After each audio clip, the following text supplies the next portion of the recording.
우리는 이제 다니엘의 마지막 환상의 장면을 맞이하고 있습니다. 다니엘의 마지막을 장식하는 10장, 11장, 12장, 다니엘서가 총 12장으로 구성되어 있는데요. 우리가 이제 그 마지막인 10장, 11장, 12장을 남겨두고 있습니다. 그 마지막을 장식하는 10장부터 12장은 전체가 마지막 환상에 대한 기록입니다. 그리고 10장 1절 말씀은 10장부터 12장의 환상에 대한 한 줄 요약이면서 10장 전체는 이 마지막 환상의 서론과도 같습니다. 이미 우리는 지난 몇 주 동안을 통해서 다니엘 7장의 4마리 거대한 짐승의 환상, 8장의 순양과 숫염소의 환상, 그리고 9장의 70일의 환상 등을 살펴보았습니다. 그렇다면 10장, 11장, 12장의 이 환상은 결국 그동안 기록된 환상 중에 환상이며 최종적인 환상이라고 할 수 있을 것입니다. 이 환상은 종말론적으로 볼 때 하나님의 백성인 이스라엘 백성이 또 하나님의 참된 교회들이 당할 일에 대한 계시입니다. 우리는 14절 말씀을 통해서 이 환상의 실체와 목적을 알 수 있습니다. 우리 다 함께 14절 말씀 같이 읽어봅니다. 시작. 이제 내가 마지막 날에 내 백성이 당할 일을 내게 깨닫게 하러 왔노라. 이는 이 환상이 오랜 후의 일임이라 하더라. 마지막 날에 내 백성이 당할 일을 깨닫게 하러 왔다. 는 것이 14절 말씀의 핵심입니다. 다니엘은 주전 539년에 받은 9장의 환상 이후에 3년이 흘러서 바사왕 고레스 3년인 주전 536년에 이 환상을 보았습니다. 1절 하반절에 보면 다니엘은 이 환상이 무엇인지를 분명히 알았고 이 환상을 깨달았다라고 했습니다. 1절 한 절에 보면 환상이 임한 시기가 기록되어 있지요. 환상의 내용을 분명히 밝히고 있습니다. 그래서 이 환상이 애매모호하지 않고 보아도 들어도 무슨 말인지 무엇인지 알지 못하는 환상이 아니라 이 환상이 확실하다는 것을 독자들에게 확인시키고 있습니다. 그런데 우리가 10장 전체를 시간을 갖고 천천히 읽어보면 다니엘이 본 이 마지막 환상으로 인해서 다니엘이 거의 죽음에 이를 정도로 녹초가 되었음을 발견할 수 있습니다. 다니엘은 무서웠습니다. 슬펐습니다. 괴로웠습니다. 두려웠습니다. 근심했습니다. 숨쉬기조차 곤란했다라고 10장은 우리에게 말하고 있습니다. 도대체 다니엘이 본 것이 무엇이길래, 다니엘이 본 이 환상의 실체가 무엇이기에 다니엘이 그토록 두려워했고 슬퍼하고 고통스러워했을까?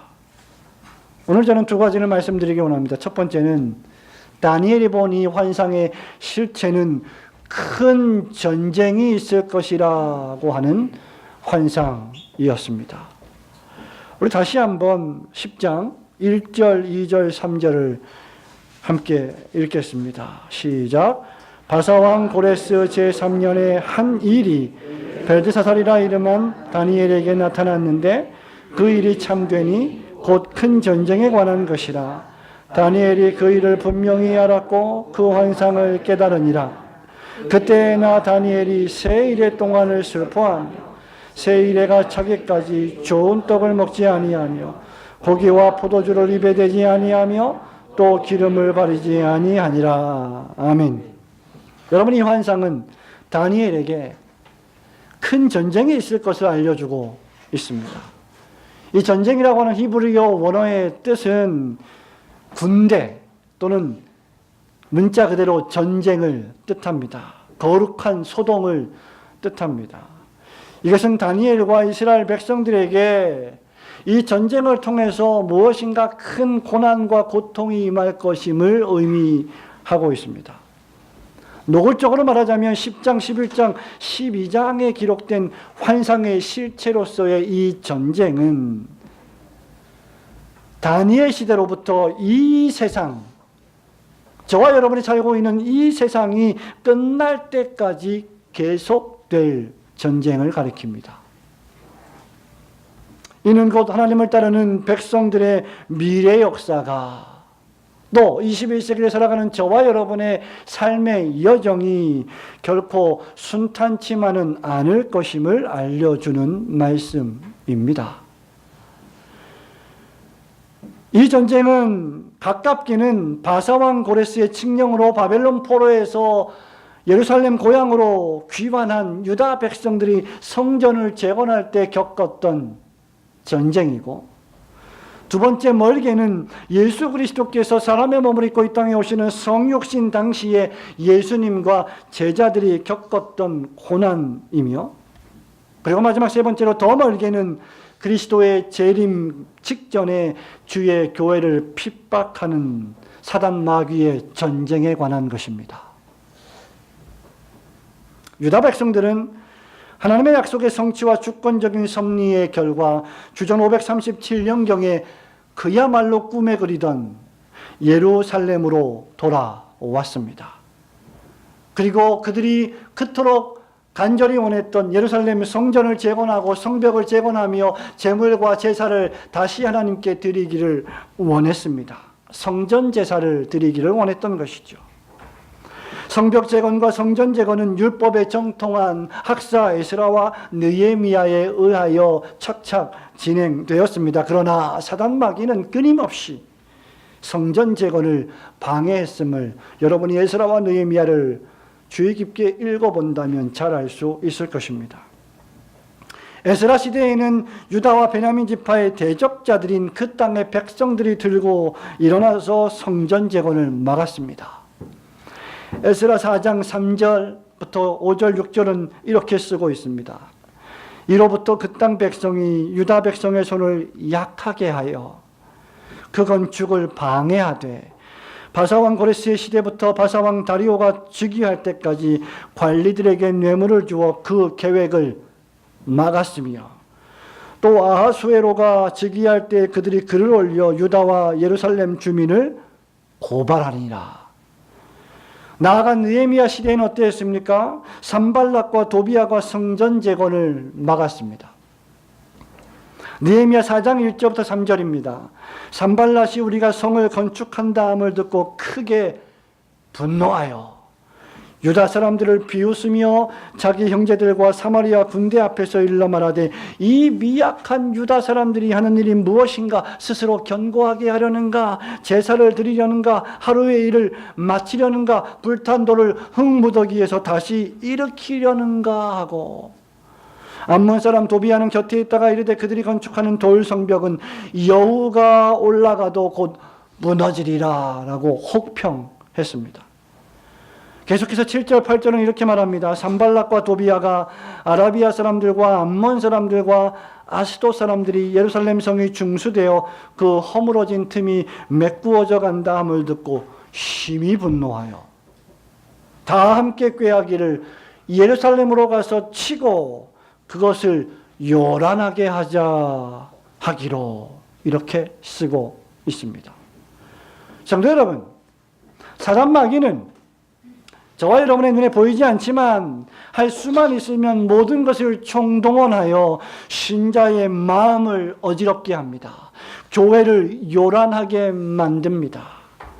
사단 마귀는 도비아와 산발랏의 마음속에 들어가 그들을 부추기고 선동해서 유대인들 사이에 갈등을 일으키고 성전 재건을 하는 역사에 불평불만을 일으켜 성전 재건 사업을 수시로 중단시켰습니다. 이것이 바로 눈에 보이지 않는 전쟁입니다. 여러분, 신약을 와보십시오. 헤롯은 유대인의 왕으로 예수님이 탄생하시는 즈음에 태어났던 사내 아이들을 모두 죽이려 했습니다. 마귀는 계속해서 사람들을 선동하여 예수님을 십자가에 죽이고자 했습니다. 성도 여러분, 바로 이것이 영적 전쟁입니다. 이것이 큰 전쟁입니다. 저와 여러분이 살고 있는 이 세상에는 보이지 않지만 존재하는 영적 전쟁이 있다는 말입니다. 오늘날 현대인들의 문제가 무엇입니까? 저와 여러분의 문제가 무엇입니까? 저와 여러분의 문제는 보이는 대로만 본다는 것이죠.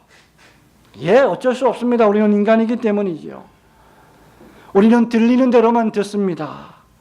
자연인의 한계입니다. 더욱이 죄인들은 보고 있는 것을 보는 그대로 보는 것이 아니라 보고 싶은 것만 보고 듣기는 들어도 자신이 듣고 싶은 대로만 듣습니다. 우리 인간들의 연약 또는 죄악된 본성 가운데 하나가 무엇입니까? 바로 기억의 왜곡입니다. 기억은 하기는 하는데 자기가 원하는 대로 전부 다 기억을 합니다. 그래서 자기가 분명히 말을 하지 않았는데 말했다고 이야기하고 말하지 않았는데 말을 했다고 말하고 또 말을 했는데 안 했다고 말하는 이런 일들이 저와 여러분의 경험 속에서 얼마나 많이 발생합니까? 그러나 기억하십시오. 이 세상은 보이는 것만이 전부가 아니요, 들리는 것만이 전부가 아닙니다.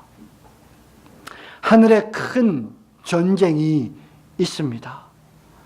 마귀는 교회와 하나님의 백성들을 멸하려고 지금도 전쟁을 벌이고 소용돌이를 일으키고 있습니다. 바로 이 일 때문에 다니엘은 세 일의 동안이나 슬퍼했고 좋은 음식을 먹지 않고 기름을 바르지 아니하며 금식하며 기도해야 했습니다. 우리가 기억해야 할 환상의 첫 번째 내용, 10장, 11장, 12장의 이 환상의 이 어마어마한 이해하기 어렵고 까다로운 이 환상의 첫 번째 내용이 바로 그 가장 첫 번째 부분인 1절에 나오고 있는 것이죠. 이 세상의 전쟁 배후에는 하늘의 전쟁이 있습니다. 영적인 전쟁이 있다는 말입니다. 지금 우리는 눈에 확 보이는 적들의 공격을 당하지는 않습니다. 올고든 교회가 이 교회에 출석하는 여러분들 신자 개인이 적들로부터 무슨 창에 찔리고 칼에 배임을 당하는 그런 환난, 그런 핍박 공격을 당하지는 않습니다. 그러나 잘 생각해 보십시오. 오늘도 전 세계에서 매일매일 끔찍한 핍박과 고통을 당하는 그리스도인들이 산재하고 있습니다. 저와 여러분이 아주 편안하게 안락한 환경에서 예배드리고 찬송하며 기도하며 하나님 말씀을 설교로 듣고 있는 이 순간에도 언제 어느 때 들이닥칠지 모르는 적들의 공격 앞에 숨죽이며 예배하는 신자들이 도처에 있다는 것입니다. 북한과 중국의 지하교회들, 이슬람 국가들에서 예수 그리스도를 따르는 사람들은 여전히 생명의 위협을 느끼며 쫓기며 세상의 미움을 당하고 있습니다. 전문가들에 의하면 지하교회 교인들이 발각되면 모진 고문을 당하는 경우도 있다고 증언하고 있습니다. 저와 여러분은 어떻습니까? 오늘날 우리는 물리적인 핍박보다는 사상적이며 문화적인 더욱 교묘한 영적 전쟁을 맞이하고 있습니다. 정상이 비정상이 되고 비정상이 정상이 되는 시대를 우리가 지금 살아가고 있지 않습니까? 가정이 화해되고 동성애가 인권이라는 이유로 합법화되는 시대를 맞이하고 있습니다. 가정이나 공동체가 사회나 국가는 아랑곳 없고 그저 나만 편하면 된다고 하는, 나만 좋으면 된다고 하는 지독한 이기주의가 이 시대의 문화를 휩쓸고 있습니다. 권위가 무너지고 아래 위가 없어지며 질서가 사라지고 그런 것을 말하면 꼰대 취급을 당하는 시대가 바로 우리가 살고 있는 시대입니다. 그러므로 현대를 살아가는 신자들은 과연 우리가 매일매일 맞닥뜨리고 있는 문화와 가치관이 과연 성경적인지, 하나님을 경배하고 섬기는 문화인지를 분별해야 할 필요가 있습니다. 사실 다니엘은 물리적이든지 사상적이든지 간에 이런 핍박들이 신자들이 맞닥뜨려야 하는 정상 상황임을 우리에게 깨닫게 해줍니다. 우리가 워낙 비정상적인 이런 평화 시대에 살고 있기 때문에 신자들이 늘 겪어야 되는 영적 전투가 정상인 것을 느끼지 못하고 있다는 교훈입니다. 다니엘은 무엇보다도 먼저 이것을 우리에게 알리고 있는데, 그 이유는 저와 여러분을 의기소침하게 하거나 절망에 빠뜨리려는 것이 결코 아닙니다. 장차 임하게 될 영적 전쟁, 장차 교회를 핍박하고 신자들을 핍박하게 될 교묘하게 사상과 문화와 가치관을 통하여 교회를 침투해 들어오는 이러한 영적 전쟁 앞에 준비시키게 하기 위함입니다. 신자로서, 교회로서 우리가 살아가는 시대가 결코 만만치 않다는 것을 우리는 깨달아야 합니다. 악한 영들은 여러분으로 하여금 기도하지 못하게 합니다. 사단마귀는 여러분들로 하여금 예배하지 못하게 합니다. 사단마귀는 할 수만 있으면 여러분들 귀를 막고 하나님 말씀 듣지 못하게 합니다. 산발락과 도비아를 일으켜 세워서 부추기고 선동해서 하나님을 섬기려 하는 여러분들의 발걸음을 방해하고 와해시킵니다. 여러분의 자녀들을 믿음으로 양육하려고 하는 여러분의 선한 마음을 좌절시킵니다. 예배하는 일을 방해하고 하나님 나라를 섬기며 교회를 위해 봉사하는 일을 방해합니다. 갈등을 일으키고 속입니다. 거짓말하게 합니다. 불평하게 합니다. 시기하게 하고 하나님 나라의 시민으로 살아가지 못하게 합니다. 그러므로 성도 여러분, 우리가 살아가는 이 세상이, 그리고 앞으로 우리가 살아갈 신자로서 걸어갈 이 세상의 발걸음이 여전히 하나님의 백성과 교회를 무너뜨리려고 하는 영적 전쟁이 벌어지는 세상임을 깨닫고 믿음을 굳게 하여 말씀과 기도로 이 전쟁에 영적으로 준비하시는 성도들이 되시기를 주님의 이름으로 축원합니다.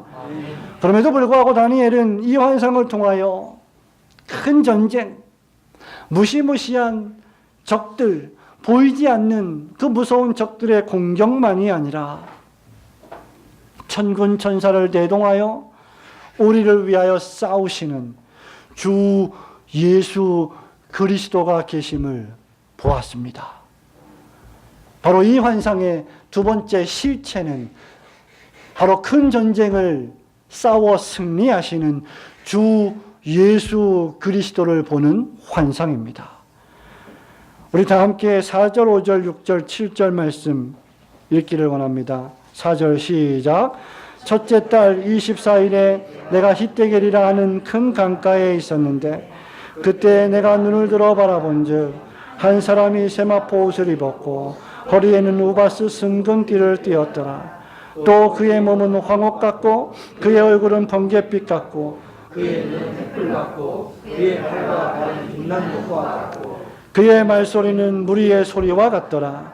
이 환상을 나 다니엘이 홀로 보았고 나와 함께한 사람들은 이 환상은 보지 못하였어도 그들이 크게 떨며 도망하여 숨었느니라. 아멘.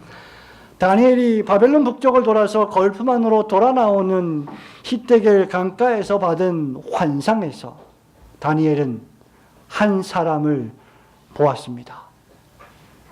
이분이 누구신지, 이분의 정체가 무엇인지에 대한 주석가들과 신학자들의 의견은 분분합니다만, 그러나 5절과 6절에 묘사된 기록을 볼 때 저는 의심의 여지 없이 이 본문에 기록된 분이 주 예수 그리스도이심을 확신할 수 있습니다. 우선 이분이 누구십니까? 세마포를 입으셨습니다. 순금띠를 두르고 몸은 황옥 같고 얼굴은 번갯빛 같고 눈은 횃불 같고 발은 빛난 목과 같고 말소리는 큰 무리가 동시에 소리치는 소리와 같았습니다. 그분이 한번 말씀하시면 모든 사람들이 무서워 떨 수밖에 없는 목소리를 지니신 분이십니다. 세마포는 구약의 제사장이 입는 옷입니다. 아바스 순금띠는 가장 뛰어난 금, 최고로 좋은 금을 의미합니다. 이것들은 이분의 지위와 신분이 고귀하고 최고로 좋은 것을 뜻합니다. 더욱이 6절에 묘사된 이분의 용모는 이 세상의 그 어떤 사람과 비교할 수 없는 특별한 존재입니다. 또한 이 환상을 본 다니엘과 사람들의 반응은 이분이 구약에 나타난 그리스도 예수이셨음을 증거해 줍니다. 7절에 보면 이 환상이 다니엘에게 임할 때 함께 있던 사람들은 이 환상을 보지도 못했음에도 불구하고 크게 떨어야 했고 무서워야 했고 도망쳐 숨어야 했습니다. 이분을 본 다니엘조차 몸에 힘이 빠졌습니다. 힘이 다 없어졌습니다. 아름다운 빛이 변하여 썩은 것 같이 되었다라고 고백합니다. 사람이 조금만 아파도 죽을 것 같은데 몸에 힘이 다 빠져나가서 몸에 있는 아름다운 빛이 썩은 듯 변해버리는 그 상태로 떨어져 버렸던 다니엘의 상태입니다. 다니엘은 환상을 통하여 이 강렬한 존재 앞에 그저 죽은 사람처럼 되어 버렸던 것이죠. 그는 결국 죽은 것 같이 잠들어 버렸다라고 9절이 기록하고 있습니다. 성도 여러분, 바로 이 본문의 말씀이, 이 광경이 하나님을 가까이서 만난 사람들의 모습입니다. 이것이 구약의 선지자들의 모습이었고 이것이 신약의 하나님의 말씀을 받았던 사도들의 모습이었습니다. 이사야 6장에 보면 높은 보좌 위에 계신 여호와 하나님의 계시하시는 이상의 말씀을 보고 들었던 이사야는 5절에서 이렇게 고백합니다. 그때 내가 말하되 화로다 나여 망하게 되었도다. 나는 입술이 부정한 사람이요 입술이 부정한 백성 중에 거주하면서 만군의 여호와이신 왕을 배웠음이로다. 여기 화로다 나여 망하게 되었다 이 말은 일이 조금 잘못됐다는 뜻이 아니라 내가 죽게 되었다는 강력한 뜻입니다. 신약의 교회를 핍박하던 사울이 다메섹으로 가는 길에 사울아 사울아 내가 왜 나를 핍박하느냐는 그 주님의 음성을 듣고 그 광채를 보았던 사울은 눈이 멀었습니다. 그 이후로 식음을 전폐했습니다. 주님을 만났을 때 벌어지는 현상들이 바로 이런 현상들입니다. 여기 다니엘의 상태가 꼭 이와 같습니다. 우리는 오늘날 종종 TV나 뉴스나 인터넷을 통해서 하나님으로부터 직접 계시를 받았다라고 말하는 정신나간 사람들을 접하게 됩니다. 하나님이 나에게 나타나서 나에게 말씀해 주셨다라고 말하는 사람들을 보게 됩니다. 어떤 책에 보니 어떤 사람은 면도를 하다가 하나님이 찾아오셔서 하나님과 대화를 나누었다라고 말하는 사람도 있었습니다. 그러자 그 목사님이 그 사람에게 이렇게 말을 합니다. 하나님이 당신을 찾아오셨을 때 당신은 그 면도를 멈추었습니까? 무슨 말인지 이해가 되십니까? 하나님이 찾아오시면 한가롭게 면도를 할 수 있는 상태가 못 된다는 것입니다. 랄프 데이비스 목사님의 표현대로 하자면 하나님은 사람과 잡담을 나누는 분이 아니십니다. 만일 저와 여러분이 하나님을 지금 만난다면, 지금 우리 눈으로 하나님을 본다면 그것은 재미있고 흥미로운 경험이 될 것이 아니라 여러분이 죽을 것 같은 충격과 혼돈에 빠지는 경험이 될 것입니다. 하나님은 가까이 가지 못할 빛에 거하시고 홀로 죽지 아니하시는 거룩하시고 거룩하신 분이십니다.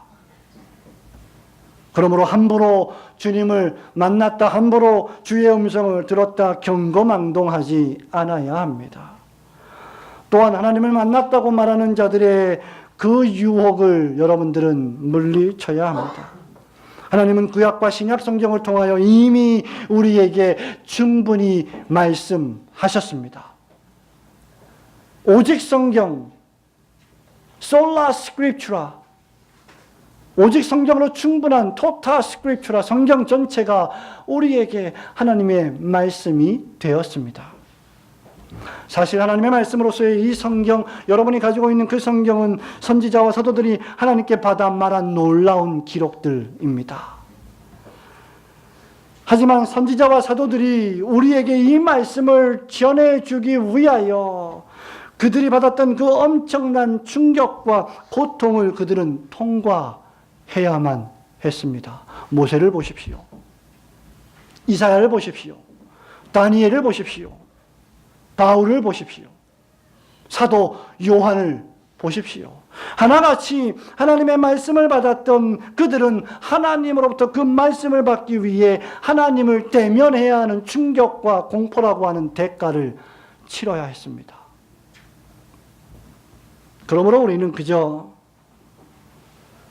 편안한 소파에 앉아서 머그컵에 아메리카노 한 잔을 따라 마시며 한가롭게 탁상 공론하며 성경을 논하거나 대할 수 없는 것입니다. 저와 여러분이 가지고 있는 성경은 그야말로 어마어마한 하나님의 말씀이기 때문입니다. 이제 다시 본문으로 돌아와서 다니엘이 본 주 예수 그리스도의 환상은 우리에게 무엇을 교훈해 줍니까? 주님은 천사 가브리엘을 보내서 다니엘을 위로하십니다. 가브리엘 천사는 8장 16절, 9장 21절에서도 다니엘에게 하나님의 계시를 알려주던 천사였습니다. 그리고 10장 13절과 21절에 등장하는 미가엘 천사는 사단 마귀와 싸우며 가브리엘을 돕는 천사로 활동합니다. 계시록 12장 17절에 보면 미가엘 천사는 하늘에서 벌어지는 영적 전쟁에서 용과 싸우는 천사장으로 나타나고 있습니다. 유다서 1장 9절에서도 천사 미가엘은 마귀를 대적하는 존재로 기록되어 있습니다. 미가엘의 도움으로 가브리엘 천사는 다니엘에게 도착하여 두려워하지 말라고 다니엘을 안심시키고 힘을 주어 죽어버려서 잠들어버려서 힘이 없던 다니엘을 일으켜 세워주었습니다. 그리고는 20절부터 21절에서 하늘의 전쟁에 대하여 알려줍니다. 우리 다 함께 20절, 21절 말씀 읽기를 원합니다. 그가 이르되 시작. 그가 이르되 내가 어찌하여 내게 왔는지 내가 아느냐? 이제 내가 돌아가서 바사 군주와 싸우려니와 내가 나간 후에는 헬라의 군주가 이를 것이라. 진리의 글에 기록된 것으로 내게 보이리라. 나를 도와서 그들을 대항할 자는 너희의 군주 미가엘 뿐이라. 이것이 바로 1절에 기록된 전쟁에 대한 결론입니다. 그렇다면 아까도 말씀드린 바와 같이 지상에서의 전쟁은 천상에서의 영적 전쟁과 연결되어 있음을 알 수 있습니다. 그리고 그 전쟁은 천사장 미가엘을 대동하여 오시는 주 예수 그리스도에 의하여 완전히 끝이 날 것입니다. 비록 이 땅의 교회를 대적하고 신자들을 핍박하는 마귀와 사단의 유혹을 받은 자들이 선동되어서 일으키는 전쟁이 있겠지만, 그래서 저와 여러분이 신자로서 이 땅을 살아가는 삶이 순탄치 않고 힘들겠지만, 하나님이 보내신 하늘의 군주 미가엘이 교회를 위하여, 신자를 위하여, 여러분을 위하여 싸울 것입니다. 그리고 그 싸움은 우리 주 예수 그리스도께서 오셔서 십자가에 죽으시고 다 이루었다고 선언하심으로 이미 승리하신 싸움이 될 것이며, 부활하시고 승천하심으로 하나님 보좌 우편에서 우리를 위하여 지금도 기도하심으로 승리하는 싸움이며, 마침내 역사를 종결짓기 위하여 다시 오실 재림을 통하여 궁극적으로 최종적으로 승리해야 될 싸움입니다. 그날이 오면 우리를 질병과 죄악과 죽음으로 이끌어갔던 그 죄의 싹슨 사망이요라고 하는 그 죽음은 더 이상 우리를 공격하지 못할 것입니다. 그때가 되면 더 이상 감기로 인하여 고생할 일도 없을 것이고, 코를 훌쩍거리면서 목사님 말씀을 들어야 되는 고통도 사라지게 될 것입니다. 이미 주님은 이 땅에 오시자마자 40일 동안 금식하셨고 마귀의 시험을 받으면서 사단아 물러가라, 주님의 말씀으로 그 영적 전쟁에서 승리하셨습니다. 그렇다면 이미 승리하신, 승리가 보장되어 있는 그 영적 전쟁에서 저와 여러분은 계속하여 승리할 일만 남은 것입니다. 단 우리가 하나님의 말씀으로 그 영적 전쟁에 임할 때 말입니다. 비록 어두움의 공중권세 잡은 자들이 이 세상의 왕국과 정부에 반기독적이며 반성경적인 영향을 끼치고 그들을 조종하고 그들을 움직이고 있다 할지라도 지금도 천사를 보내셔서 우리를 도우시고 마침내 주 예수 그리스도께서 심판주로 오셔서 우리를 구하실 것을 굳게 믿으시고 주 예수 그리스도를 바라보시기를 주님의 이름으로 축원합니다. 아멘. 성도 여러분, 말씀을 맺습니다. 우리는 오늘 말씀을 맺으면서 12절 한 절 말씀을 생각해 보아야 합니다. 12절 말씀 같이 읽기를 원합니다. 시작. 그가 내게 이르되 다니엘아 두려워하지 말라. 내가 깨달으려 하여 내 하나님 앞에 스스로 겸비하게 하기로 결심하던 첫날부터 내 말이 응답받았으므로 내가 내 말로 말미암아 왔느니라. 아멘. 가브리엘이 다니엘에게 온 이유는 12절 마지막에 있습니다. 내가 내 말로 말미암아 왔느니라. 지금 이 환상에 임하던 시기에 다니엘은 기도하는 중이었고 9장 1절, 2절, 3절에서도 다니엘은 말씀을 연구했고 기도했으며 회개했습니다. 즉 이 환상은 기도의 응답입니다. 9장 23절에도 다니엘아 네가 기도를 시작할 때에 명령이 떨어졌고 가브리엘이 다니엘에게 왔습니다. 주님의 명령을 받고 가브리엘이 다니엘을 도우러 온 것입니다. 그렇다면 하나님은 우리의 기도를 들어주시는 분이십니다. 천사들은 우리의 구원을 위하여 섬기는 종들입니다. 다니엘은 하나님의 말씀과 약속을 의지함으로 끊임없이 기도했습니다. 그는 기도하면서 말씀을 읽었고 그는 말씀을 읽으며 힘을 얻어 기도했습니다. 말하자면 그는 하나님 뜻을 알기 위하여 기도했고 기도하면서 하나님 뜻을 더욱 깊이 알아갔습니다. 눈에 보이지 않지만 하늘에서 지금 전쟁이 벌어지고 있구나. 하늘에서 벌어지고 있는 천사장 미가엘과 사단 마귀와의 전쟁에서 우리가 할 수 있는 일이 많이 없어 보입니다만은 다니엘처럼 우리가 할 수 있는 일 한 가지는 기도하는 것입니다. 하나님의 뜻이 하늘에서 이루어진 것처럼 이 땅에서도 이루어지기를 기도하는 것입니다.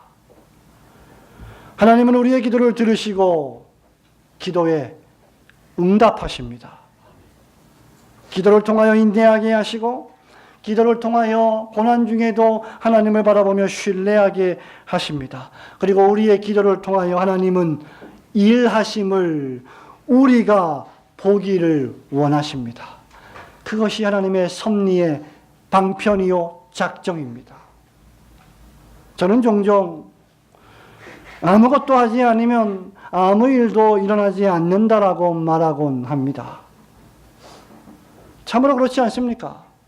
저와 여러분이 예배하지 않고 기도하지 않고 찬양하지 않고 봉사하지 않고 섬기지 않으면서 무엇인가 벌어지기를 바란다면 그것은 아무것도 땅에 심지 않고 열매를 거두려는 허황된 망상에 지나지 않습니다. 부지런히 말씀을 읽고 부지런히 말씀을 듣고 부지런히 예배에 참석하지 않는다면 나의 신앙은 자라지 않습니다. 하나님은 우리에게 성경을 통하여 세상 역사가 어떻게 돌아갈 것인지를 알려주셨고, 지난 20여 차례에 걸쳐서 다니엘을 통하여 그 역사를 우리에게 보여주셨습니다. 그리고 우리에게 기도하라고 명하십니다. 말씀을 읽으라고 명하십니다. 깨달으라고 명하십니다. 그리고 그 말씀을 읽고 기도하면서 살아갈 때에 그 기도를 통하여 응답하시고 역사하실 것입니다. 이 다니엘의 마지막 환상이 큰 영적 전쟁의 환상이며, 주 예수 그리스도께서 이 전쟁에서 마침내 승리하시는 환상임을 깊이 인식하고, 우리 주님이 이미 승리하신 그 영적 전쟁에서 우리가 계속 승리하도록 기도하시는 성도들이 되시기를 주님의 이름으로 축원합니다. 아멘.